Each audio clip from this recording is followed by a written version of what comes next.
네, 지금부터는 단체로 마약을 투약한 아파트에서 현직 경찰관이 떨어져 숨진 사건 단독 보도 이어가겠습니다. 경찰 수사 결과 숨진 경찰관은 단순히 참석자가 아니라 모임에 직접 마약을 가져가기도 한 걸로 파악됐습니다. 또 올해 초부터 이른바 클럽 마약을 직접 구입한 정황도 확인됐습니다. 원동희 기자의 보도 보시고 더 자세히 얘기 나눠보겠습니다.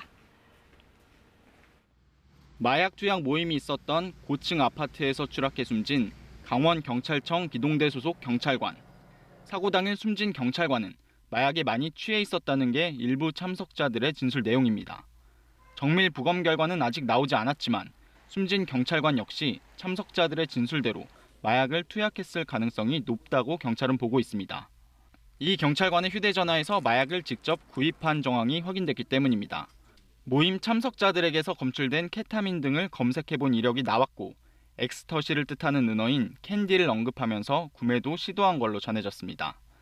해당 경찰관은 사고가 난 아파트에서 이뤄진 마약 모임에 직접 마약을 가져간 적도 있는 것으로 파악됐습니다.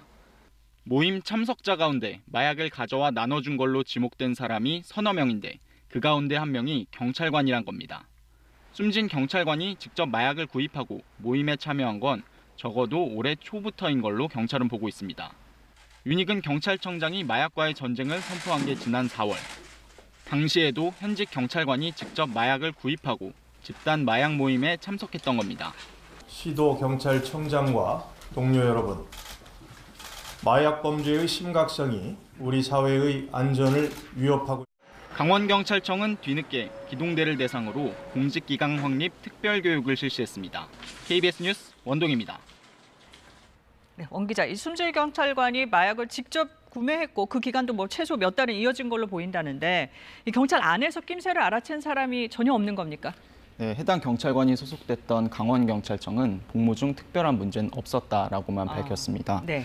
문제 마약 모임은 최소 반년 이상 거의 주말마다 반복된 걸로 파악이 되는데 숨진 경찰관 역시 이 모임의 핵심 멤버로서 자주 모임에 참석한 걸로 보입니다. 네. 경찰은 주말이나 휴일에 본인의 근무지로 2시간 내로 돌아올 수 없을 경우에 보고를 해야 합니다. 이를 관외 여행 신고라고 하는데 숨진 경찰관 역시 이 신고를 사건 당일을 포함해서 반복해서 한 것으로 보입니다.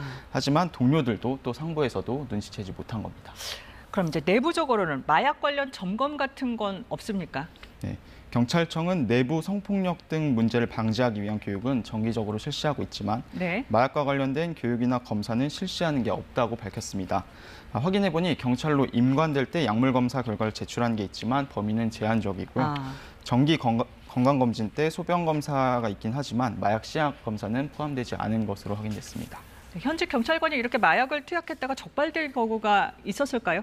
네, 흔치 않지만 있긴 있었습니다. 2015년 서울 용산경찰서 소속 경찰이 모텔에서 다른 사람들과 함께 케타민을 투약하다가 잡혀 떠들썩했던 적도 있었고 네. 또 이 경찰은 마약한 걸 안 들키려고 모텔에 감금돼 있다고 허위 신고까지 했었습니다. 또 2010년에는 역시 용산경찰서 소속 경찰관이 직접 필로폰을 판매한 혐의로 구속 기소되기도 했었습니다. 네, 원 기자가 오늘 이 경찰 수뇌부에 이 문제 물어봤죠. 어떤 입장입니까? 네, 우선 오늘 경찰청 국가수사본부 정례 간담회가 있었는데요. 네. 거기서 국가수사본부장은 내가 대답할 문제는 아니다 이렇게 답했고 윤익은 경찰청장을 직접 찾아가서 물어봤는데 역시 뾰족한 대답은 듣지 못했습니다. 함께 들어보시겠습니다. 네. 나중에 대책이 준비되면 말씀드릴게요. 네. 아직 수사 시작 이제 진행 한참 중이잖아요. 네. 나중에 그때 물으세요. 네. 네, 오늘 여기서 정리하겠습니다. 원동희 기자 잘 들었습니다. 안녕하세요, 이소정입니다. 대한민국에서 가장 정확하고 빠른 뉴스는 KBS 뉴스 채널을 구독하면 만날 수 있습니다. 뉴스 제보는 언제 어디서든 카카오톡이나 KBS 앱으로 간단히 할 수 있습니다. 시청자와 함께 KBS 뉴스를 만들어갑니다. 감사합니다.